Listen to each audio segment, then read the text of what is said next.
Welcome into a brand new episode of the Whole Story Podcast. On today's episode, Howie Rose, the voice of the New York Mets. Howie, first of all, thank you so much for taking the time to join the podcast today.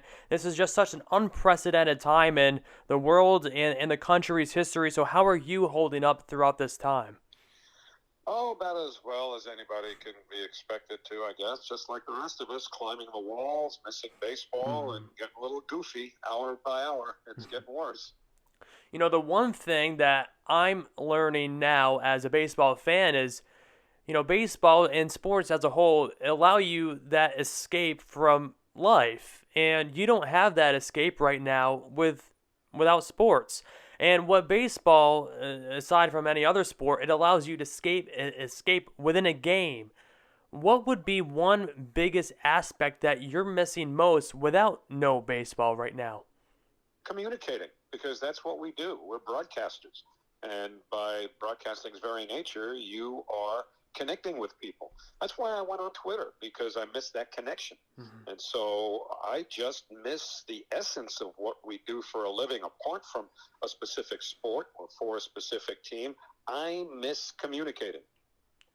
At what point, you mentioned joining Twitter and just getting back connected to fandom, and a lot of conversation right now, there's, obviously been a conversation, is social media worth it? Is it needed? And right now, it's really all we have to connect with one another.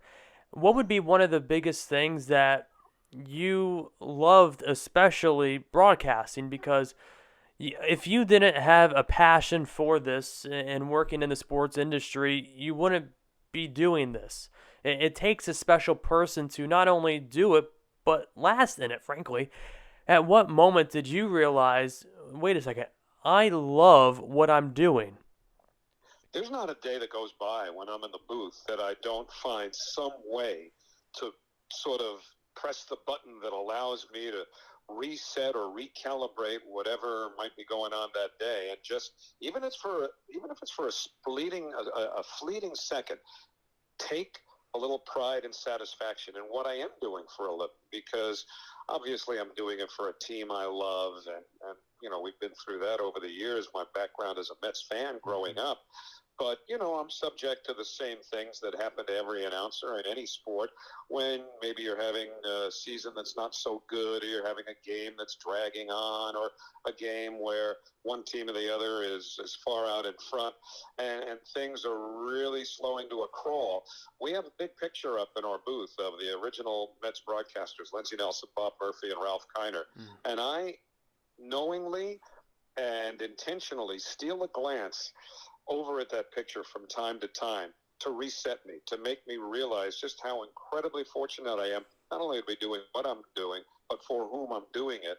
And that's what helps me get through, the mundane or the somehow elongated games. Howie, last summer I was a play-by-play broadcaster for a summer collegiate team, and I think the final record, I blocked out some of the games, I think the final record was like 17-35. Not a great team. And one of the biggest challenges for me was, when we get to the 7th inning and we're losing for the 10th game in a row, not to get silly almost. And at what point, again, you've covered not only just the Mets, baseball. Every team, throughout the years in seasons, they're different. And you're competing against teams that are different and built differently. How do you really navigate yourself as a broadcaster, 162 games or throughout the whole season? Even if you have days off, you still, it's not like you have a day off and the next day you feel completely refreshed. So at what point in challenge do you have to get through to not almost get silly near a 7th inning game where you're losing for the 10th straight game in a row, or just the overall length of the season? Well, for one thing, every game is different. So if you take it from the beginning on any certain day or night, you don't know what you're going to see. I didn't know when I drove to the ballpark on June 1st, 2012, that Johan Santana would pitch the first no-hitter in Mets franchise history that night.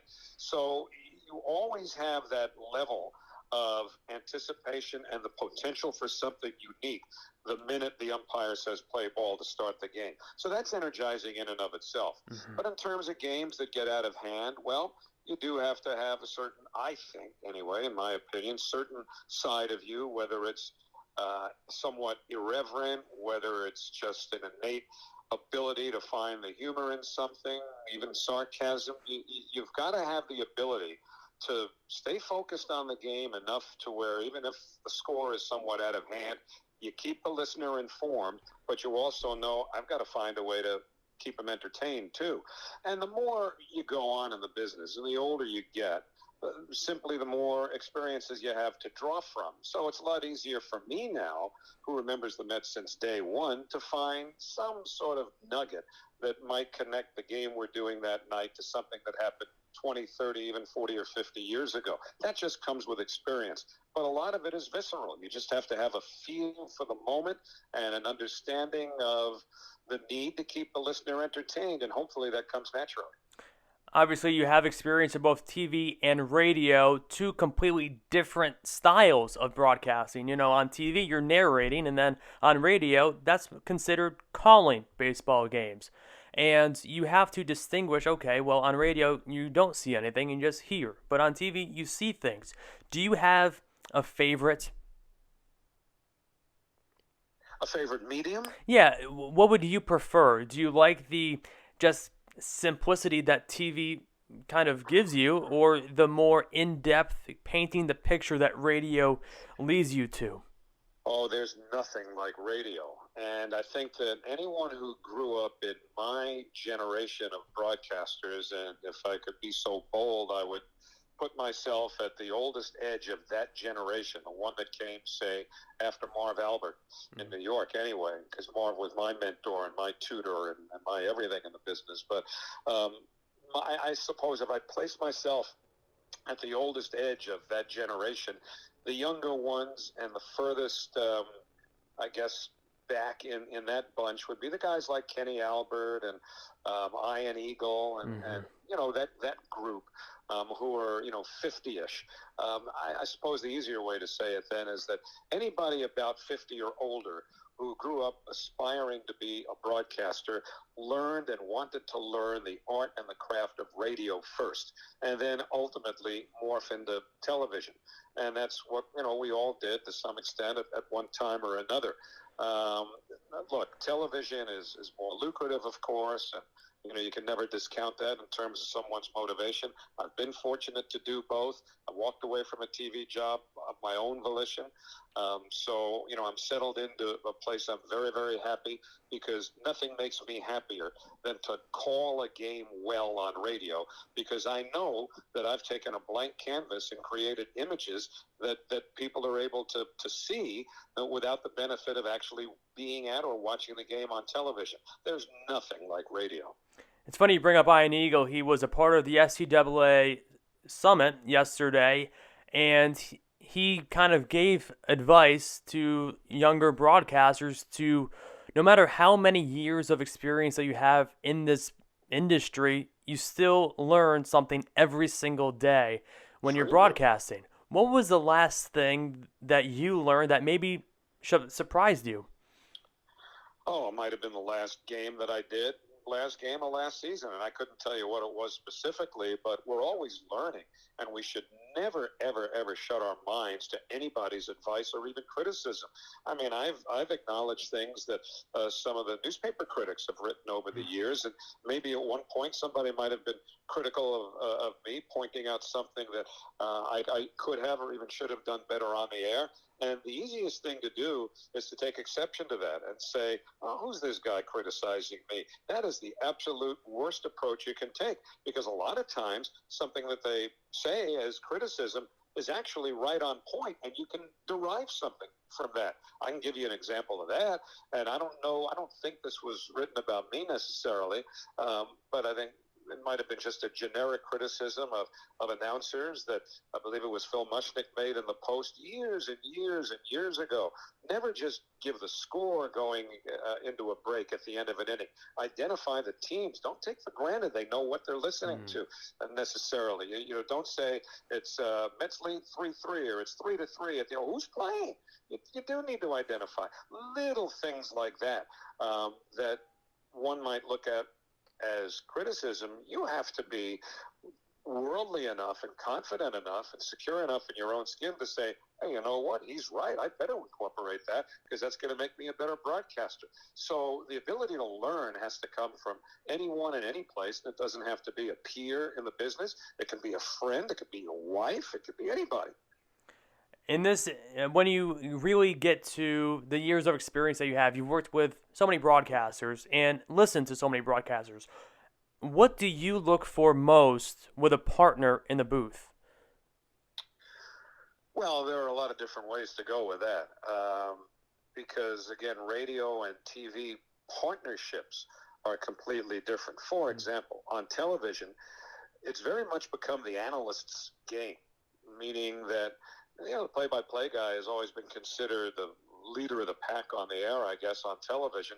But in a lot of ways, that's really changed because the technology is such, with a number of cameras that are at any given game and the ability to run anything from a super slow-mo to a series of different angles of replays that can either clarify something that's questionable or enlighten a viewer about why a play went the way it did or happened to break down or what made it a successful play, even if it's a very almost minute nuance. It's an analyst's game now because the analyst is the one who's driving that bus and sort of floating that boat, to use another cliche. Mm-hmm. Sorry. But, the fact of the matter is that on television, a play-by-play guy nowadays, in my opinion, has to be able to subjugate his ego.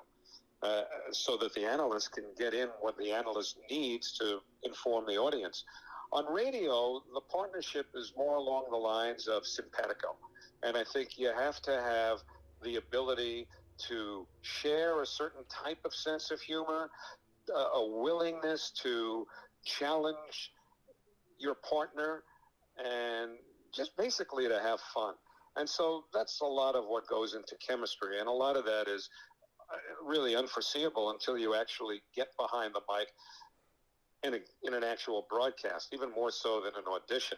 And I've been really blessed throughout my career to work with just about every partner who I share that certain sense of simpatico with. So I've really, and I'm not saying this just to be nice or kind, I've enjoyed something or some things, or in some cases, most if not everything, about every single partner I've ever had in broadcasting.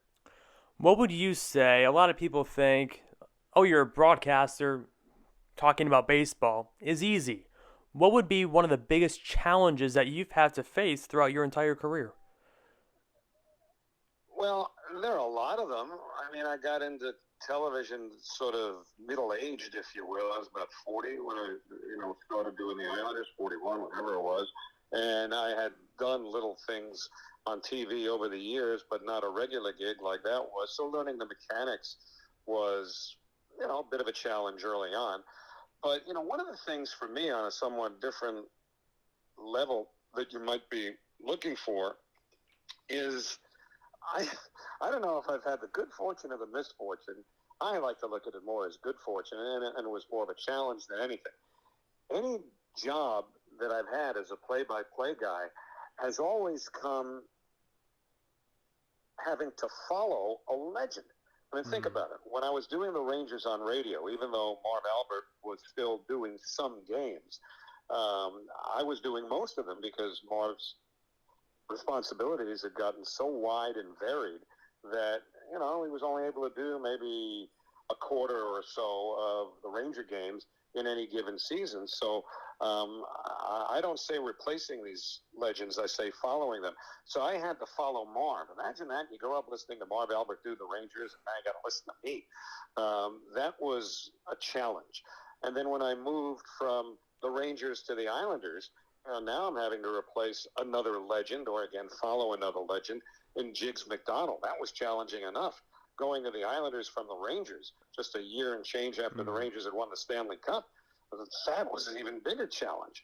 And then, when I started doing Mets radio, I was replacing, or again, following Bob Murphy, another Hall of Famer. So I've always had that sort of pressure, whether I created it for myself or it was just sort of inherent in the nature of what I was doing, of having to follow people who had been icons.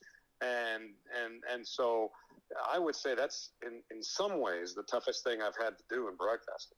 What was one of the biggest pieces of advice that someone gave to you? It could have been the three broadcasters you just named, or something that you've acquired throughout the years that sticks into your mind. I don't know about anything philosophical. Again, Marv was always my mentor, and I took my cues from him because he was a guy who had grown up rooting for the Rangers and Knicks and became a broadcaster for them, but was able to maintain a sense of honesty. And I know a lot of people use the word objectivity. I think they're different, really, objectivity and honesty. There's no secret here. I grew up a Mets fan. I still want the Mets to win every game. I mean, I'm emotionally invested in the Mets and always have been. But hopefully that hasn't precluded me from telling an accurate story of what's happening on the field or internally within the Mets. And so I like to think that I'm able to separate my rooting interest, if you will, from the ability to be able to honestly depict what's happening on the field. I don't know that that came necessarily as advice. It's just something I sort of absorbed almost as osmosis.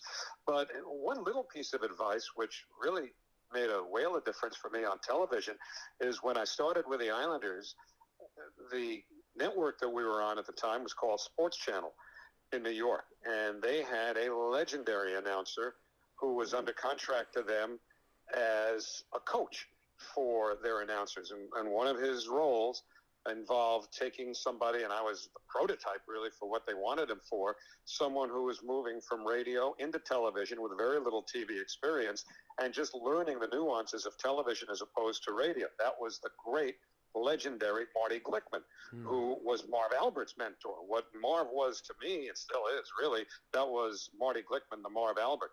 And so early on in my days with the Islanders, I was a little uncomfortable when we did what's called the scene set, which is at the beginning of the game.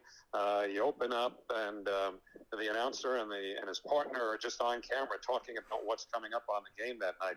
And I never was, in the first couple of days, real comfortable with who I should be looking at when my partner was talking. Back then, my partner was Eddie Westfall.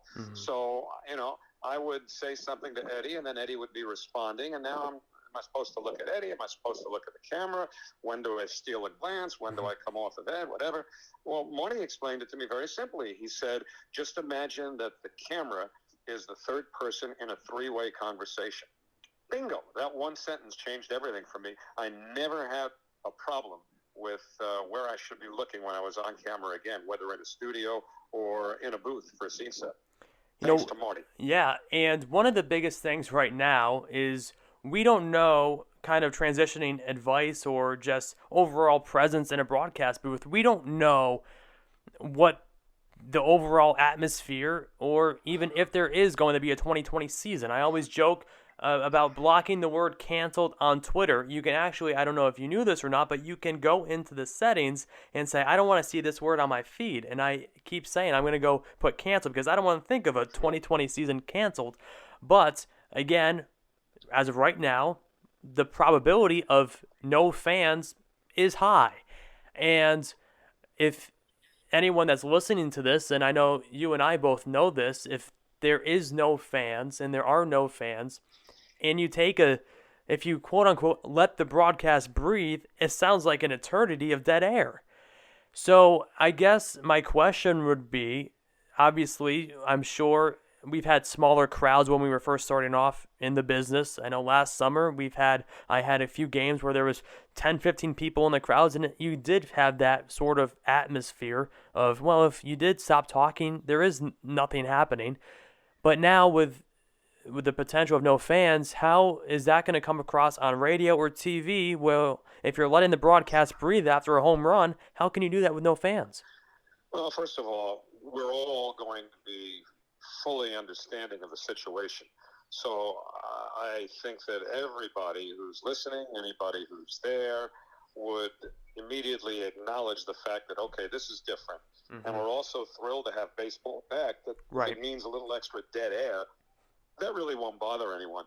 But again, I go back to what we talked about a few minutes ago, and that's chemistry with your partner. It just becomes a little more important for a partnership to be able to create different avenues for either discussion or of interest that'll hold people. But generally speaking, that's the game's responsibility.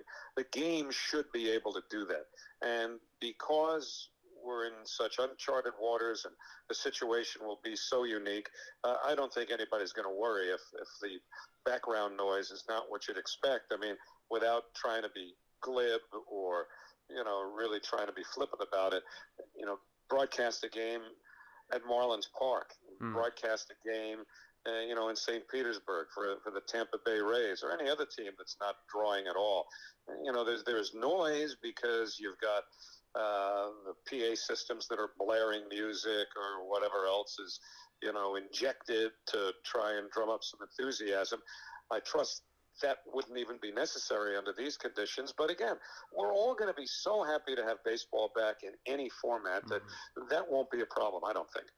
Now, Howie, I reached out on Twitter asking fans to submit any fan questions. We have a couple fan questions. The first one came from Brian Thompson. SNY put out an article a couple weeks ago, and Gary Cohen, Keith Hernandez, and Ron Darling topped and gave their top 5 Mets moments. What would be 1 or 2 top moments that you've had, either as a fan of the Mets growing up or as a broadcaster? Well, now we're reaching across 58 years, so I immediately go to October 16th, 1969, because that was maybe the happiest day of my childhood. And look, I mean, I got married and have 2 beautiful daughters, and the day I got married, the day those children were born were very special days. I remember, Kevin Lowe coming up to me on the ice while we were broadcasting and celebrating the Rangers winning the Stanley Cup and said, "Isn't this something?" I said, "Kevin, I got married, I had 2 kids, and then there's this." And that's how I feel about October 16th, 1969. Nothing to top that. It was pretty cool to be 15 years old and have your favorite team unexpectedly win a World Series. So that's always going to be at the top. For me, having the words, "the Mets win the pennant," come out of my mouth in 2015 was almost surreal because it just took me back to so many games I played as a kid, either in the schoolyard or Stratomatic or anything where, you'd be, quote unquote, the Mets. And it would be a game of that magnitude. And you'd pretend when it was over that that was the clincher. And you'd say, "the Mets win the pennant." Well, to be able to say that on the air, that was huge. Johan Santana's no-hitter, that was incredible because I never thought it would happen. I didn't even believe it for the first half second after David Freese struck out. Frankly, the night that in 2015 again, David Wright hit the home run in the upper deck in Philly, his first game back after 4 months out with his very serious neck injury. I told David after the game that was one of the handful of times in my career where I literally got goosebumps while I was making a call because of who David is and what he represented and meant to the Mets. I mean, that was off the charts. I guess that's 4. And, if we're talking just baseball here, and as a fan, I'll give you one that won't make any sense to you because it was just an almost innocuous game in a lost season, but it was way back in 1966 when the Mets were playing the Giants. I was at the game at Shea Stadium. Juan Marichal had a perfect game going against the Mets, 2 out, bottom of the 6th. Wes Westrom lets the starting pitcher, Dennis Ryban, stay in, hits for himself, hits a little bleeder through the middle for the Mets' first hit. They were down 4-0 at the time, fell behind 5-0. They came back to win the game. Ron Swoboda hit a game-winning homer in the bottom of the 9th inning, and the entire way home, all I could think about was not only that it was the greatest game I've ever seen, but how did it sound on the air? How did Lindsey, Bob, and Ralph make that sound? But even then, I knew that's kind of what I wanted to do. So I guess off the top of my head, there's 5 for you. You mentioned Stratomatic, and that's how I fell in love with the strategy behind baseball. My dad used to play it before I was even thought of, and when I was 13, 12 years old, he taught me the ropes of Stratomatic baseball. When was the last time you played Strat? On computer, probably about 10 years ago. And the only reason I don't fool around with it, especially now, is that, and I don't know why, and I've spoken to the people there, begging them to do it, and there's certain applications, I think, and ways to sort of reconfigure if you're on a Mac like I am. I mean, I have, Macs, everything. Yes. And so the game on computer is not compatible with the Mac. And I enjoyed playing the computer game back when I had a Dell. And So I miss playing the computer game a little bit. Keith used to play it. I mean, Keith Hernandez would play it on the road, on road trips. He'd have the computer up on his plane replaying seasons. So, Yeah. it's Stratomatic has grabbed a hold of just about every one of us in the baseball business, and I miss playing it. But it's been a while. Would you ever pick it back up, especially during right now with the unknown of what's next? Well, yeah. I mean, if my wife considered a computer and play Canasta Junction all night, I could play Stratomatic. But, again, being on Macs and iPad right now where I am, I don't have anything other than an iPad and an iPhone, and I just don't have anything compatible with it right now in terms of Stratomatic. So if anyone in the higher-ups of Stratomatic Baseball is listening to this, you have to come up with, because I have a Mac too, and now that you're saying that, my dad has a Dell, and he can play all day on his computer, but I can't on mine. I've gone right to the top. I've gone right to Hal Richmond with it, but, so far, no Mac. Well, Howie, this is my favorite part of the show before we wrap up. It's a Fast 5 quick round. It's 5 quick questions, and you have however long to take to answer them. Are you ready? Wait a minute. I have how long to take? You have however long to take to answer them. Oh, so if you want, some people make it quick, and some people want to expand on their response.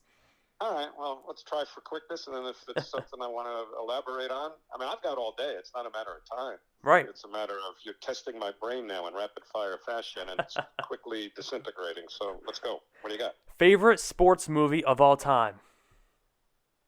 Slapshot's the first one I say simply because I saw it recently, and I'll stay with Slapshot.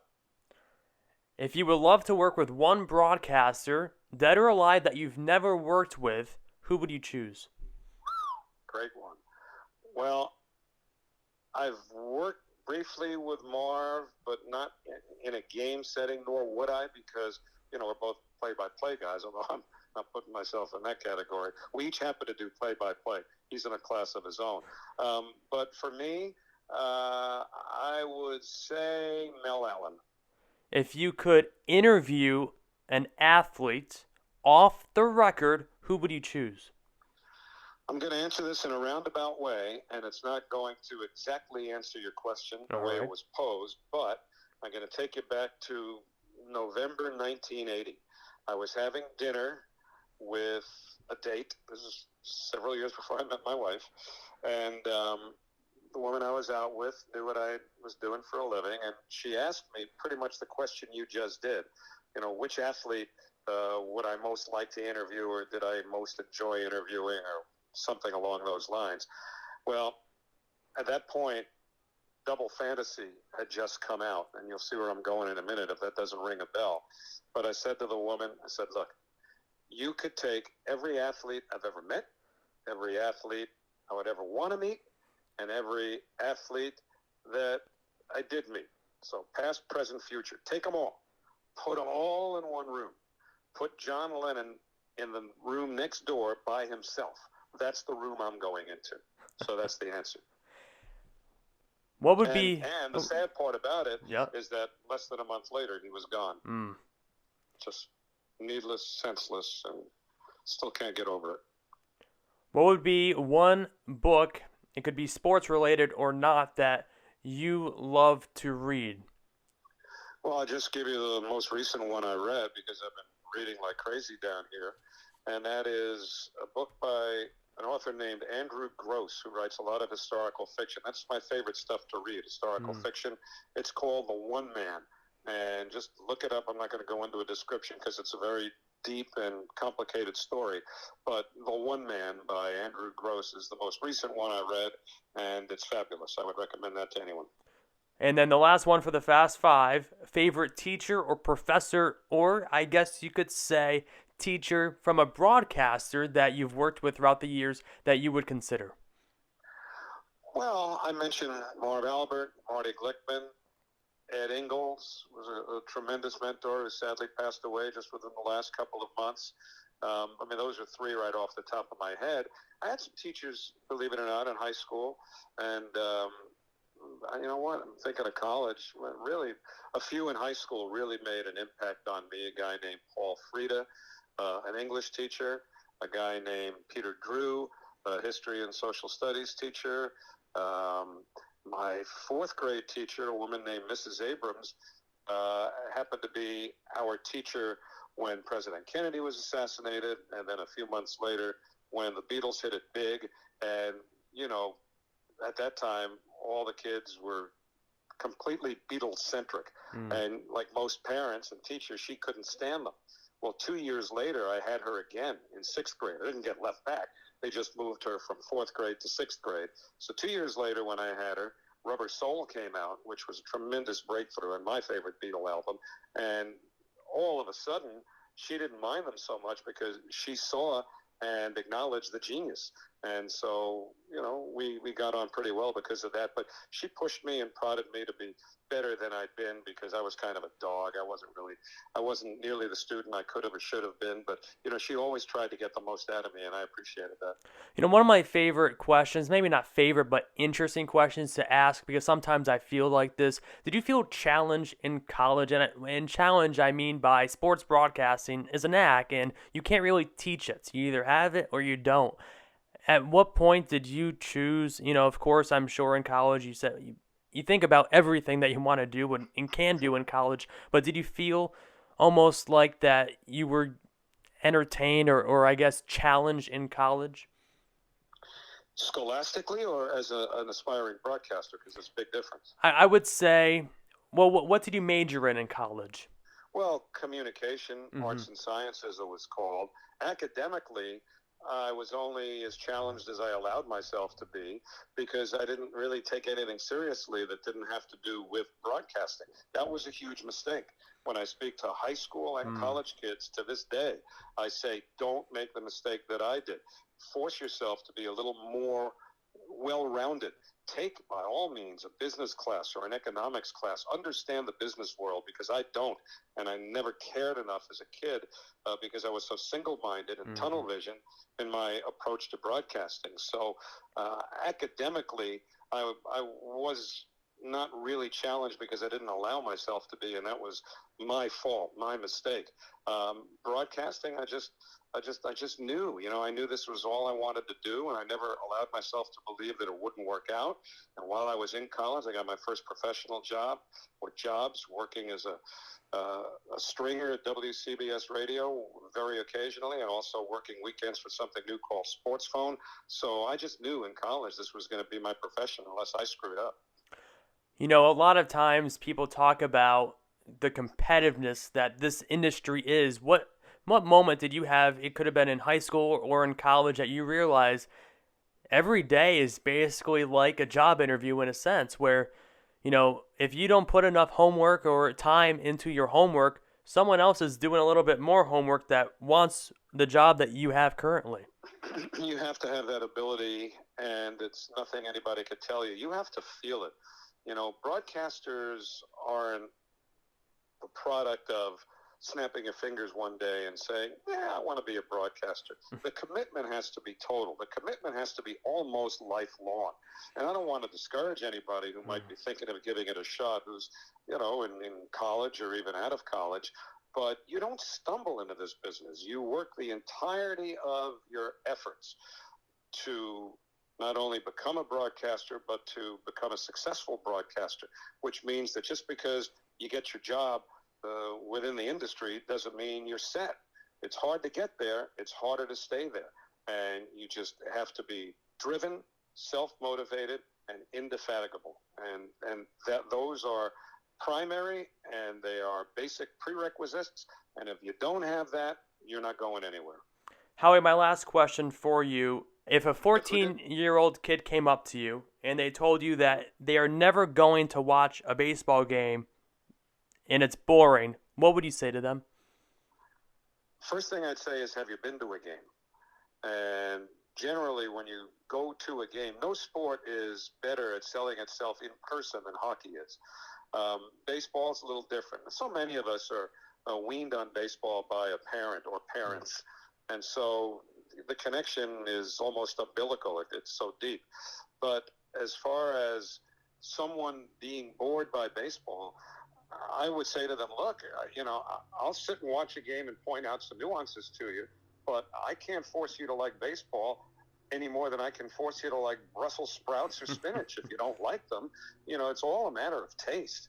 But I'd like to think that the more you're exposed to the beauties intrinsic within the game, and again, a lot of that comes from being at the ballpark and seeing that plush green grass for the first time and experiencing all of the different sights and sounds that are particular to baseball, and just taking all of the ambience in, that's a pretty good way.